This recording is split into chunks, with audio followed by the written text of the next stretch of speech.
Praise the Lord. The best wishes to you and your family members in the name of God.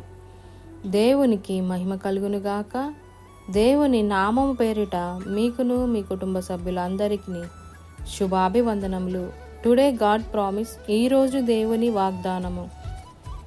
తన స్నేహితుల కోసం తన ప్రాణము పెట్టువాని కంటే ఎక్కువైన ప్రేమ గలవాడెవడనూ లేడు. యోహాను సువార్త 15వ అధ్యాయము 13వ వచనం. Greater love has no one than to lay down one's life for his friends. John 15 chapter 13 verses.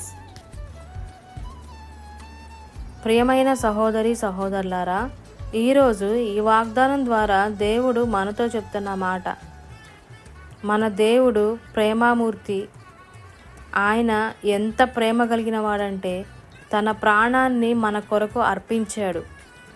మనకు ఆయన స్నేహితుడు తన ప్రాణాన్ని పెట్టడానికి కూడా వెనుక తీయడు. అంతగా ప్రేమించేవాడు ఒక్కడే అంటే ఎవరంటే స్నేహితుడు. ఆ స్నేహితుడే మన యేసయ్య.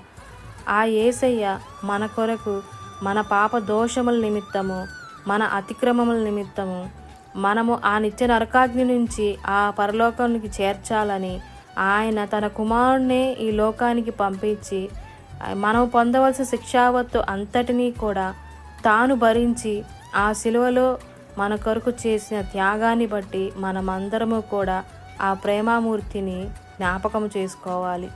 అనుక్షణము అనుదినము మన ప్రార్థనలో, మన జీవితంలో, మన నడవడికల్లో ఆయన ఎంతగా తన ప్రాణాన్ని పెట్టి విలువ పెట్టి కొనుక్కున్నాడో, తన పరలోక రాజ్యానికి చేర్చుకున్నాడో మనమందరము కూడా గుర్తుపెట్టుకోవాల్సిన విషయం. కాబట్టి మనము ఏ విషయంలో అయినా సరే దేవుని యొక్క ప్రేమని మాదిరికరంగా తీసుకొని మన కుటుంబంలో ఉన్న వారితో, తోబుట్టువులతో, అందరితో ప్రేమను పంచేవారముగా మనము మన జీవితాలు ఉండాలి. ఆ విధమైన ప్రేమని దేవుడు కూడా కోరుకుంటున్నాడు. కాబట్టి ఈ వాగ్దానం ద్వారా మనమందరము కూడా అట్టి జీవితాన్ని కలిగి ఉండాలని ప్రార్థిద్దాం.